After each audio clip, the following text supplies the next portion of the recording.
Quero agradecer de coração pela música que com certeza prepara o nosso coração para ouvir a palavra de Deus. E eu quero convidar cada um de vocês, amigos, aqueles que estão nos acompanhando, para que você, nesse momento, possa também permitir que o Espírito Santo fale à sua mente e ao seu coração. E eu quero, na minha introdução, dizer para vocês que o momento histórico mais celebrado e mais citado na Bíblia no Antigo Testamento não é o episódio ou a narrativa da criação do mundo. Também não é o chamado de Abraão, pai da fé. O momento histórico mais celebrado e citado na Bíblia, eu poderia dizer hebraica, é o Êxodo, a libertação dos hebreus da história de escravidão, de opressão do sistema do Egito.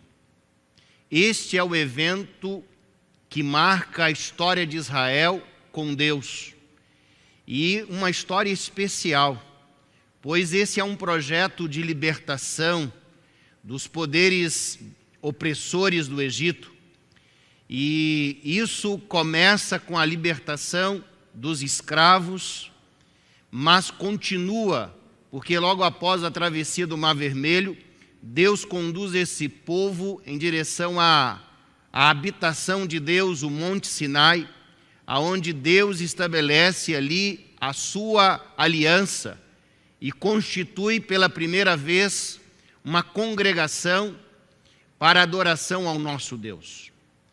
E essa libertação dos escravos não é a libertação de um grupo muito pequeno, são milhares de pessoas que foram libertas. E essa história, ela se repete em vários momentos, ou ela é celebrada em vários momentos no Antigo Testamento, em todos os momentos difíceis, de crises, de dificuldades.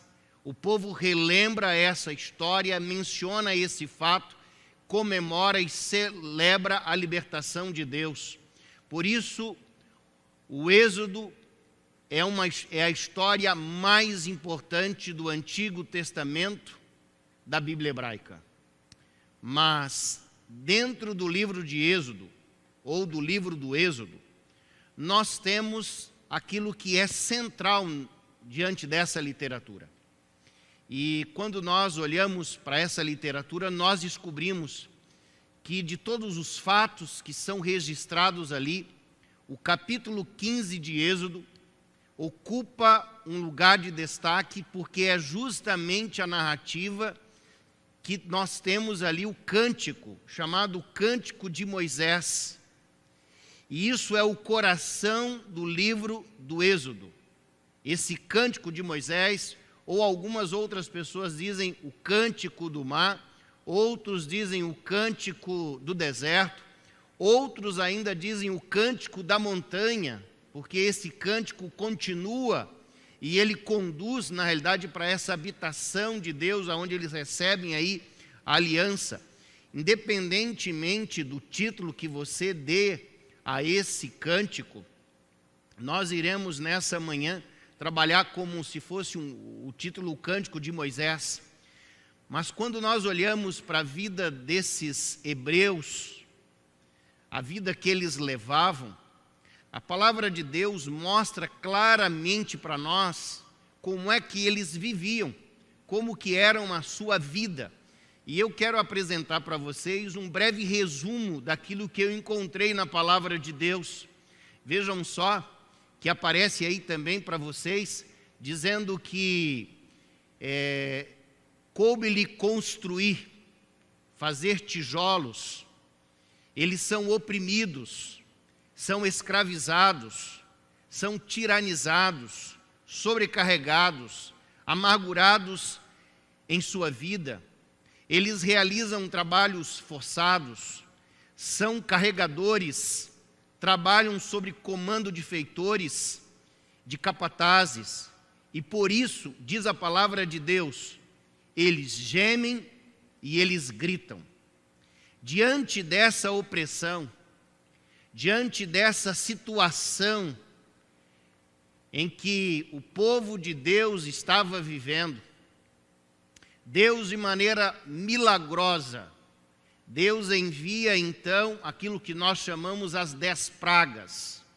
Mas essas pragas são 10 manifestações poderosas de Deus para libertar o povo hebreu, mas também para anunciar o juízo e para advertir o Egito e todas as nações que estavam ao seu redor. Pois a oferta de salvação não era exclusiva para hebreus, mas também para todos, aqueles que aceitavam e compreendiam a manifestação de Deus e o poder de Deus. Por isso, essa libertação produzida no Êxodo não era uma libertação só espiritual. Deus convidou este povo para que eles saíssem em direção ao deserto, para que ali adorassem a Deus. A libertação é um projeto integral e concreto. Essa salvação e essa libertação incluía uma nova composição política e social, era uma libertação política e também social. Por isso o Êxodo é conhecido em toda a história do mundo como a maior manifestação social, reação social de libertação da sociedade que nós temos registro. Por isso, queridos, naquele momento, Deus resgata esse povo, conduz esse povo para o deserto. Deus torna o rei deste povo. Deus estabelece novas regras. Deus agora começa a colocar diante deles uma nova dimensão. Dimensão essa não só espiritual, mas política e também social. Deus revela o seu nome através das suas ações. Deus se revela, se faz conhecer através dos seus atos. A memória do Êxodo é uma memória que repassa a memória dos hebreus, dos israelitas em todos os momentos da sua vida, seja no cativeiro, seja em momentos de dificuldade. Essa história ficou consagrada no coração deles como uma mensagem de libertação, de intervenção, aonde Deus apresenta e revela o teu caráter.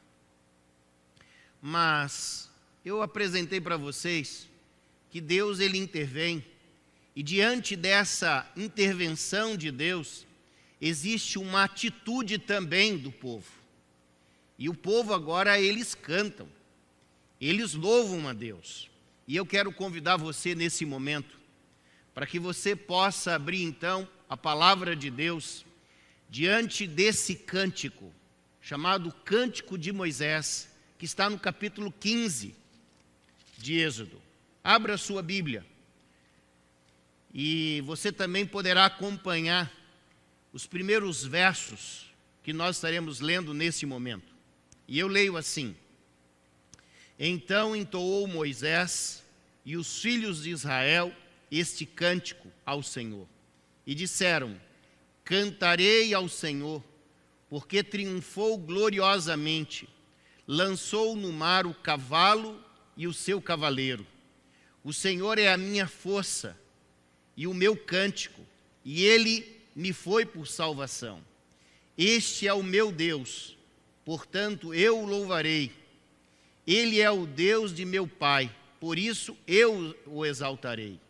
Versículo 3 diz assim: O Senhor é homem de guerra, o Senhor é o seu nome, Senhor é o seu nome. Lançou no mar os carros de Faraó e o seu exército, e os seus capitães afogaram-se no mar vermelho. Eu poderia continuar lendo esses versos, porque os versos eles produzem em si, ou trazem em si uma mensagem poderosa, uma mensagem de cuidado, uma mensagem de proteção, uma mensagem que revela a grandeza de Deus, revela a maneira como Deus age, como Deus trabalha. E eu poderia fazer um resumo breve deste cântico da seguinte maneira: nós temos uma primeira parte que fala dessa vitória que é anunciada, que é a parte daquilo que nós acabamos de ler. Logo depois, a partir do versículo 6, apresenta as armas que Deus utilizou para vencer o inimigo. E logo depois do versículo 11 em diante, aparece o caráter de Deus que é exaltado. E a última parte desse cântico fala das promessas de Deus que são cumpridas. E ele conclui com o versículo 18, que é o verso-chave dentro desse cântico, que diz assim: o Senhor reinará por todo sempre. Sabe, esse cântico apresenta Deus como o único responsável pela libertação e por aquele momento. Se você observar, o nome de Moisés não aparece no cântico. O povo é colocado e é mencionado na praia. Ou seja, a intervenção de salvar, a atitude e a decisão de buscar, de resgatar esse povo é exclusivamente uma tarefa de Deus. E aqui eu quero fazer uma correção, talvez da nossa compreensão. Se a gente criasse uma imagem do homem perdido, imagine então essa imagem de um homem dentro de um mar, aonde ele está se afogando, está perdendo a sua vida, ele não consegue nadar, ele não tem mais forças. Deus, ele não lança uma corda na tentativa de que você alcance essa corda. Deus, ele não lança uma boia para que você pegue essa boia. Porque quando nós encontramos o texto bíblico, no livro de Êxodo diz que eles não atenderam, por causa da ansiedade que eles estavam vivendo, e devido à dureza do coração, eles não entenderam a libertação e a atuação das mãos de Deus. Diante do Mar Vermelho, eles continuavam murmurando e lamentando, e possivelmente muitos desistiram e voltaram para o Egito naquele momento, e abandonaram a proposta diante do Mar Vermelho. Eles estavam desesperados, eles não conseguiram entender a ação de Deus e o poder de Deus. Por isso, queridos, Deus, ele não lança uma corda para salvar o ser humano.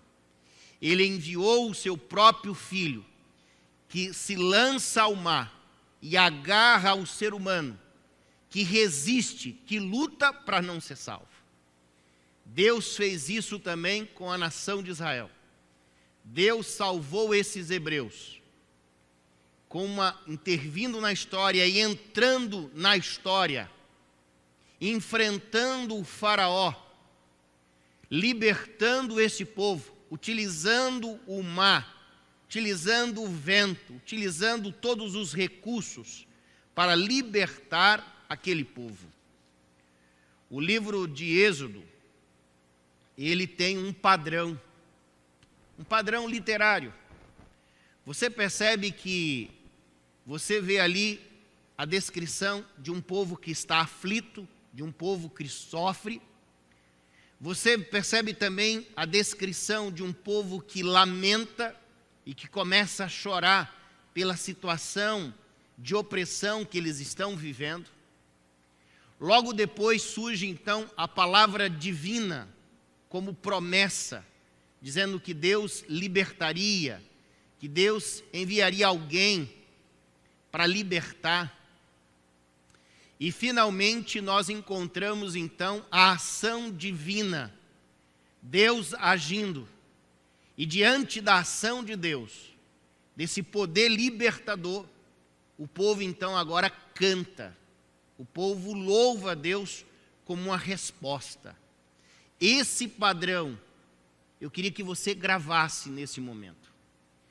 Aflição, lamento, palavra divina, ação, e logo depois da ação de Deus, da libertação, então como uma resposta dessa libertação, surge então o louvor, fruto do reconhecimento de uma experiência, é a resposta humana diante da crise e da solução que eles percebem da realização de Deus.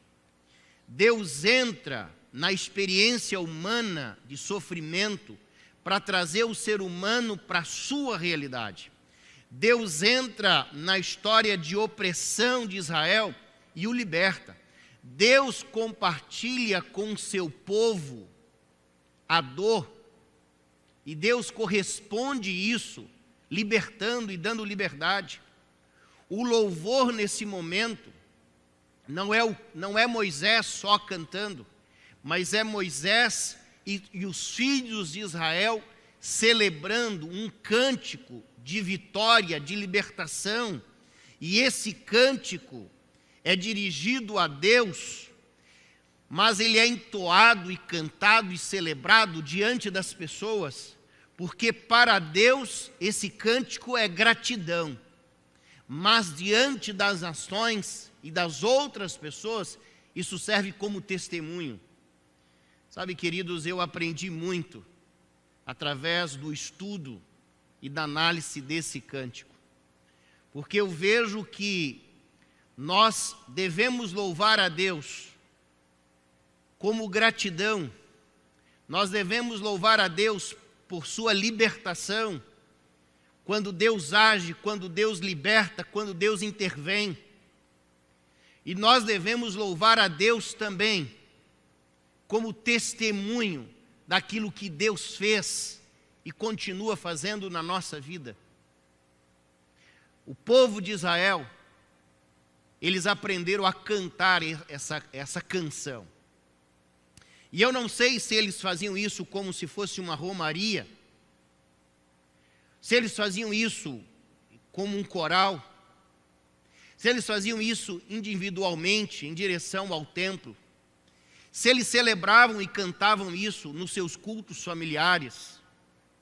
Eu não sei como é que eles celebravam isso, mas eu quero dizer para vocês que este cântico fazia parte da identidade deste povo, porque eles reconheceram a mão poderosa de Deus agindo lá no passado, e a libertação do Egito da escravidão apresentava também algo em direção ao futuro, a terra da promessa.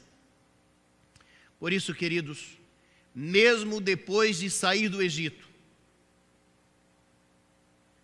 e preste bastante atenção, mesmo depois que o povo eles saem do Egito, carregando os seus pertences, trazendo as suas famílias, depois daquela manifestação das pragas, você não vê nenhum momento o povo louvando a Deus.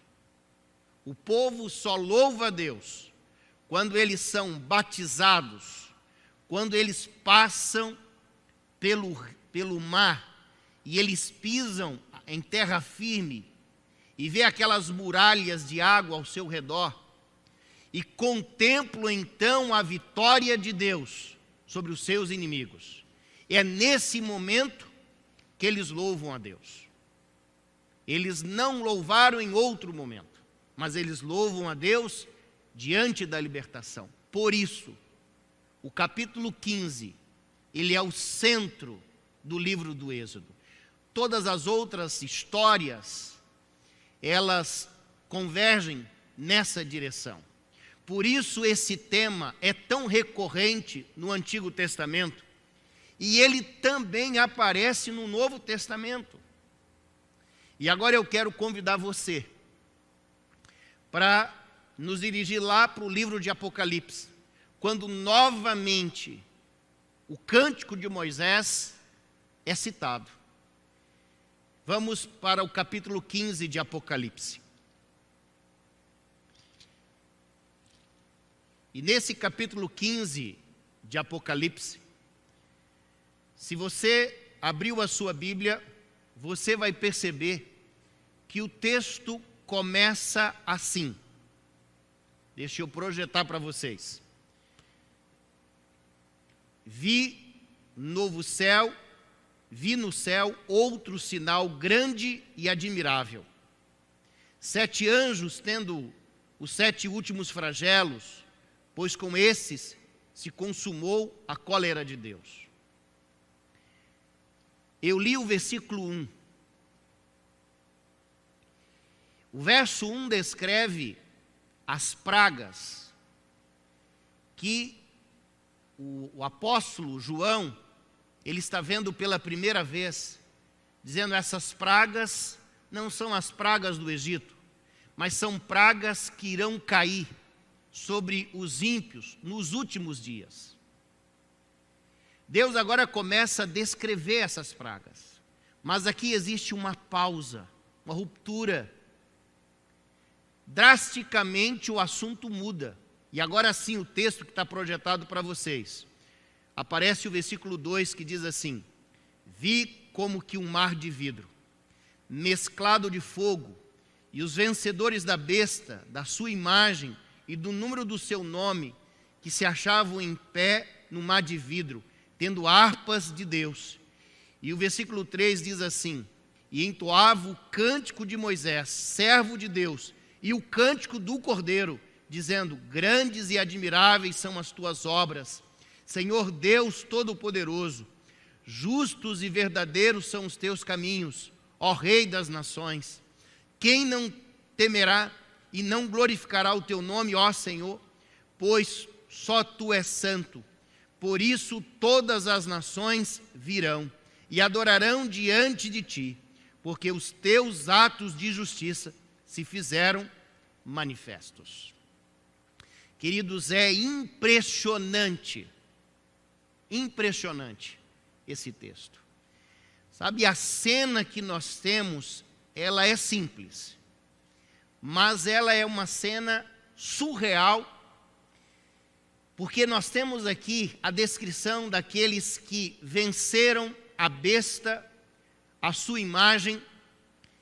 Eles estão agora diante do trono de Deus, e esse remanescente, eles agora louvam a Deus com a sua voz e com instrumentos divinos.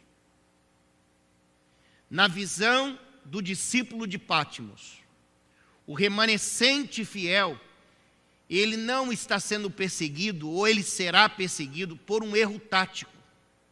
Ele errou, cometeu algum erro grave assim, e então agora as pessoas começarão a perseguir.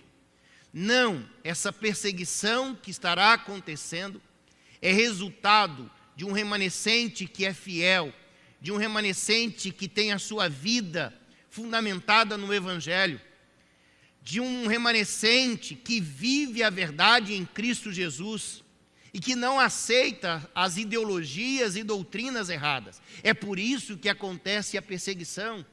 É por isso que esse povo enfrenta a fúria e o ódio do mundo político, do contexto em que nós vivemos, de pessoas que um dia estão hoje conosco, que abandonarão, que se tornarão os nossos piores inimigos. Mas, diante disso, Deus então apresenta um povo que, mesmo diante das crises e das dificuldades e do caos que vai surgir, esse povo antecipa de maneira eu poderia dizer antecipada, Deus coloca nos lábios desse povo o cântico de Moisés e mais um cântico, chamado Cântico do Cordeiro.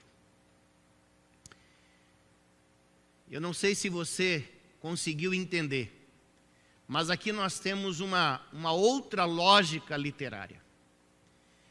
Se você olhar, lá no Êxodo, nós tínhamos uma estrutura. Nós temos a aflição do povo, nós temos o povo lamentando, chorando, nós temos a promessa divina, a palavra de Deus, nós temos Deus agindo e libertando com a travessia do Mar Vermelho, e nós temos agora o povo louvando a Deus. Mas quando nós chegamos no Apocalipse, nós temos uma inversão desse modelo. Nós temos assim, nós temos o registro no Apocalipse de um povo que é perseguido, de um povo que é oprimido, de um povo que é rejeitado, de um povo pequeno que sofre devido à sua fidelidade, de um povo que chora diante da tamanha injustiça que eles estão vivendo, mas existe também, nesse momento, a palavra divina, a promessa de cuidado, a promessa de que Deus está nos amparando. E diante disso, agora existe uma inversão. Antes da libertação, antes da vitória concreta, da ação de Deus, existe uma canção de louvor. Existe uma resposta. Essa resposta é antecipada. E eu fiquei assim, mas por que essa resposta é antecipada? Será que o autor aqui, João, ele colocou o hino no lugar errado? Queridos, não tem nada errado com o escritor. Não tem nada errado com o texto bíblico. Na realidade, essa é uma maneira hebraica de fazer um arranjo com o texto dizendo assim, a vitória é tão certa que você já pode celebrar. O nosso Deus é um Deus de vitória, por isso você, de maneira antecipada, pode celebrar. Mas eu encontrei mais uma razão, porque esse hino, esse cântico, está antes da libertação. Sabe por quê, queridos? Lá no Êxodo, as pessoas, elas só celebraram depois que elas experimentaram e viram a manifestação poderosa de Deus através da abertura do Mar Vermelho e da destruição dos ímpios. E aí eles louvaram a Deus. Eles não tinham fé, eles não tinham uma fé madura, uma experiência com Deus capaz de louvar de maneira antecipada. Milagres foram realizados antes, mas eles não conseguiram ter uma fé madura para expressar. Mas agora este povo, esse remanescente, esse grupo de pessoas que não se contaminaram com doutrinas erradas, que não se apostataram da fé, que abriram mão de tudo que possui por amor ao Evangelho e de viver essa verdade. Esse povo tem uma experiência, fruto do Espírito Santo na sua vida. E como resultado dessa experiência com Deus, eles são capazes de louvar a Deus de maneira antecipada, mesmo diante do caos e de todo o sofrimento, porque eles confiam, porque eles sabem quem é esse Deus, porque eles têm experiência vivenciada para poder dizer, nós podemos louvar, porque a vitória é certa, mesmo diante do caos que eles estão vivendo. Você parou para pensar que existe aqui algumas imagens que são desenhadas na nossa mente, as últimas histórias, ou as últimas cenas da história da humanidade, é muito sombria. Nós estamos vivendo dias também sombrios, dias difíceis. Não é fácil você ligar o jornal do almoço e ouvir as informações do quadro de uma UTI em nosso estado, e não só no nosso estado, no Brasil. É difícil quando você entra nas redes sociais e você percebe a situação que nós vivemos e que pode se tornar ainda algo mais desesperador. Aquilo que nós imaginávamos que aconteceria em março de 2020 está acontecendo agora. Sabe, queridos, nós temos aqui a descrição de um povo remanescente que está sobre um mar. Só que esse mar tem um vidro e ele é mesclado de fogo. E eu procurei, na literatura que eu tenho acesso, qual é o significado desse mar envidraçado, poderia dizer, com esse vidro em cima, mesclado de fogo. Queridos, alguns dizem que é como se fosse a beleza de um pôr do sol. Refletindo então sobre o mar, mas pelo entendimento que eu tenho, o mar na Bíblia representa caos. É só você olhar para algumas histórias, tanto da criação, a história de Jonas, a história dos discípulos naquele barco diante do caos, Jesus caminhando então. O mar na Bíblia representa caos. Só que o mar, em cima desse mar, existe um vidro. O caos está acontecendo. O caos é real, mesclado de fogo, porque fogo representa o juízo de Deus, representa também purificação. Mas diante desse cenário, existe um povo que está em cima, e eles têm instrumentos, são harpas, são instrumentos pesados, que precisam de uma base sólida, e este povo louva a Deus, diante, em cima desse mar de vidro. Ou seja, Deus reconstrói em cima do caos e faz com que nós possamos ter uma experiência, mesmo diante da situação ruim que nós vivemos.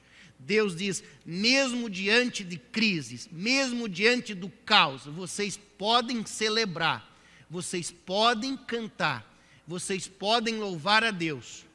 Porque se lá no passado, lá numa praia, diante de um mar vermelho, seguidores de Cristo cantaram o cântico de Moisés, o cântico de libertação, agora vocês vão cantar um cântico novo. Um cântico que é diferente, porque esse cântico, ele não está só na libertação, ele está baseado no sangue do Cordeiro, na experiência de salvação que cada um de nós já podemos experimentar. Nós devemos ter a certeza, queridos. E é essa certeza desse Deus que nós amamos, desse Deus que conhece, que guia toda a história. É por isso que nós podemos louvar a Deus, mesmo diante do caos. Porque nós temos o poder do sangue do Cordeiro. O cântico de Moisés era um cântico provisório. Era um cântico que relacionava o povo ao deserto e apontava para a terra da promessa. Era um cântico que durante toda a história de Israel ele celebrou, cantou, para lembrar da libertação de Deus. O cântico do Cordeiro, ele está presente hoje, de maneira antecipada na nossa vida. Não só diante dos eventos que estarão culminando os dias finais da manifestação da ira de Deus através das pragas. Mas nós podemos hoje celebrar essa vitória, porque o cântico do Cordeiro fala dessa experiência real que nos liberta da opressão de maneira antecipada. Porque quando o povo foi liberto, através da manifestação de Deus, não é Deus trazendo vingança contra pecadores. Geralmente nós olhamos para essa imagem, é Deus destruindo os ímpios através das pragas, é Deus mostrando o seu poder através dessas manifestações. Queridos, não é isso. Se você perceber, as últimas palavras desse cântico mostra claramente qual é a intenção da libertação e da celebração. É que diante do juízo de Deus, o nome de Deus será reconhecido. O nome de Deus será exaltado.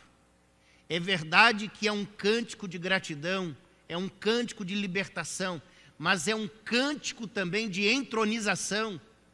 Quando nós colocamos o nosso Deus dizendo, acabou toda a luta, acabou toda a guerra, acabou o caos definitivamente, aonde um novo reino é estabelecido. Eu disse para vocês que o verso principal do Cântico de Moisés está no verso 18, que fala sobre esse Deus que reina para sempre. Esse é o verso principal. O reino de Deus. Deus é o nosso rei.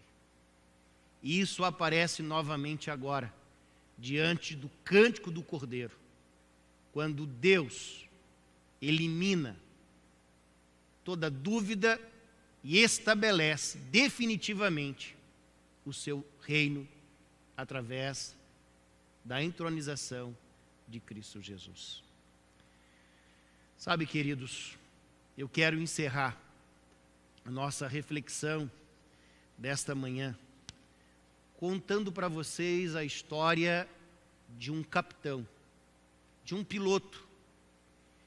E esse piloto, chamado Scott, teve a sua história registrada na revista Time em 1995. Esse capitão, Scott, ele estava ajudando a policiar uma área de voo proibido sobre o nordeste da Bósnia, no dia 2 de junho de 1995. De maneira surpreendente, um míssil foi disparado e atingiu o avião que Scott estava pilotando, um F-16. Esse avião, então, em chamas, e aquele piloto, muito bem treinado, puxou então ali o seu assento ejetável, e agora então ele foi disparado no ar, junto com o seu assento. Ele abriu de maneira manual o seu paraquedas. Enquanto ele abre o seu paraquedas e ele percebe a queda, ele observa que em terra os soldados sérvios da Bósnia estavam seguindo, movimentando, correndo na sua direção.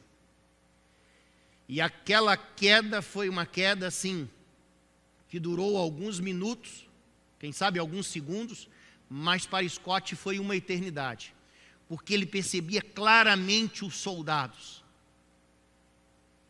E ele sabia que se ele fosse preso, ele poderia ser maltratado, poderia ser morto. E ele foi conduzindo o seu paraquedas e ele caiu em uma clareira gramada. E rapidamente ele cortou o seu paraquedas, se livrou ali da sua cadeira, e ele enfiou o seu rosto no lodo, na lama, pegou as suas luvas, colocou sobre as suas orelhas, colocou lama no seu corpo, para que nada, tudo estivesse coberto. Em questão de 4 minutos, os soldados inimigos estavam ao seu redor. Ele podia ouvir os passos, e aqueles homens, eles atiravam em várias direções, nas árvores, nos arbustos, em todos os lugares. Aquele Scott permaneceu imóvel. E durante o dia, à noite, soldados estavam vasculhando, e ele ficou dias paralisado, se movimentando de uma área para outra, tentando encontrar um esconderijo. E diz a história, na revista Time, que esse soldado, ele orava a Deus, suplicando chuva, para que ele recolhesse água, para que ele saciasse a sua sede. E diante do seu treinamento, ele também aprendeu a identificar algumas plantas, e ele comeu plantas, se alimentou de plantas, de grama, de pequenos insetos, e bebia água da chuva. Mas ele tinha nas suas mãos um pequeno rádio, boia, com um sinalizador, aonde ele poderia enviar alguns sinais, como se fosse num formato de bip, e ele poderia também mandar algum áudio. Mas ele ficou dias sem usar esse equipamento, porque os soldados estavam à sua volta, e ele resolveu não se arriscar. No momento em que ele encontrou um esconderijo seguro, ele então começou a emitir sinais, mas o templo estava muito nublado, e os sinais que ele estava emitindo chegavam aos Estados Unidos como fragmentos. E no momento que esses sinais chegaram à sua base, e eles identificaram que este homem ainda estava vivo, eles se reuniram com o presidente americano. E o presidente americano olhou para aqueles homens e ele disse assim: vocês devem fazer todo o possível para salvar o nosso soldado. Não foi poupado recurso, não foi poupado dinheiro, não foi poupado investimento. E depois de dias, eles começaram a perceber que o sinal melhorou. E eles conseguiram um áudio, onde Scott revelava a sua localização. Também revelou ali uma situação particular, para que eles entendessem que ele estava em uma situação de liberdade, que poderia ser resgatado. Queridos, se você ler a reportagem, você vai ficar impressionado com o tamanho da mobilização do exército americano, do investimento que foi feito para resgatar esse único soldado em terras inimigas. E no momento em que os aviões, os soldados rodearam o local onde estava Scott para proteger, Scott então sinalizou aonde ele estava. E como se fosse numa precisão cirúrgica, ele foi pinçado do local aonde ele estava, resgatado de maneira tremenda, recolhido pelos soldados e colocado dentro de uma aeronave. Eu fiquei impressionado com toda a mobilização para salvar esse homem. E quando ele estava dentro da aeronave, com fome, com frio, com as suas roupas molhadas, os soldados que estavam do lado deram comida, deram água, deram agasalho, e percebendo que aquele homem ainda continuava tremendo de frio, os soldados o abraçaram. E no momento em que ele estava resgatado, salvo, a informação foi transmitida para a Casa Branca. O presidente americano parou os compromissos e ele celebrou, naquele momento, o resgate daquele soldado. Os pais de Scott receberam também a notificação através de um capelão e celebraram a vitória de Scott. Sabe por que eu estou contando essa história para vocês? Porque se nós, seres humanos,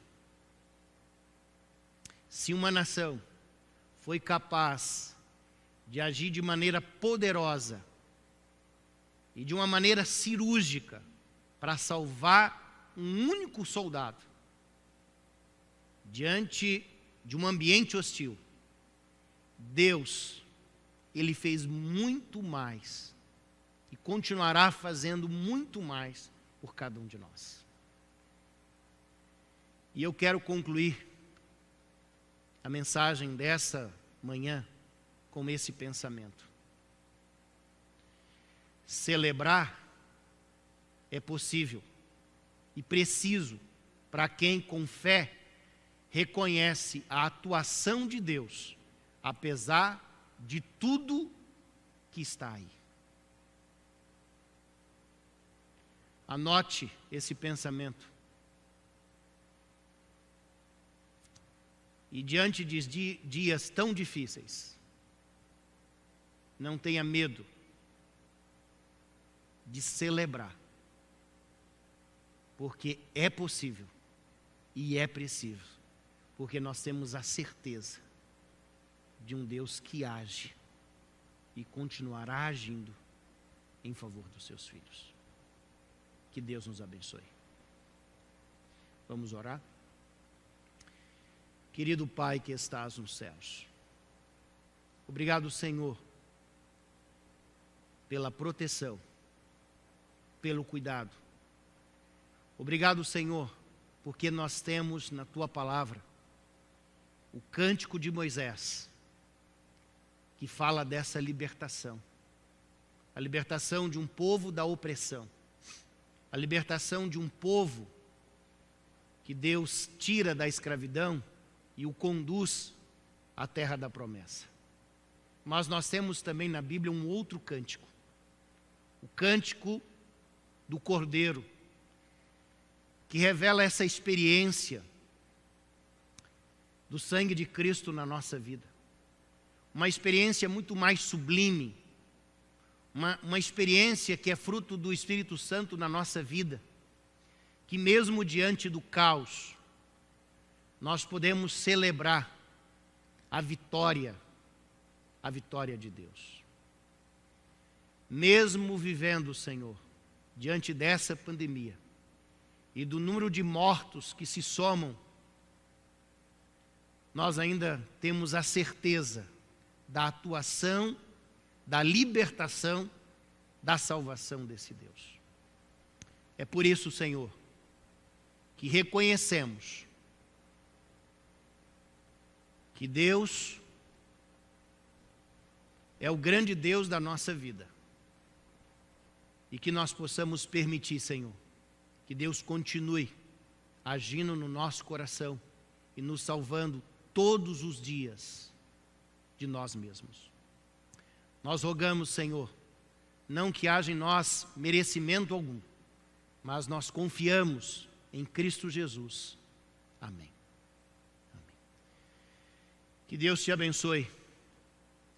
E se essa mensagem desse sábado, ela é significativa para você, compartilhe essa mensagem com teus amigos, com pessoas interessadas, para que possa ser um canal de bênção, não só para você, mas para as pessoas que estão ao seu redor. Que Deus nos abençoe e nos dê um bom sábado.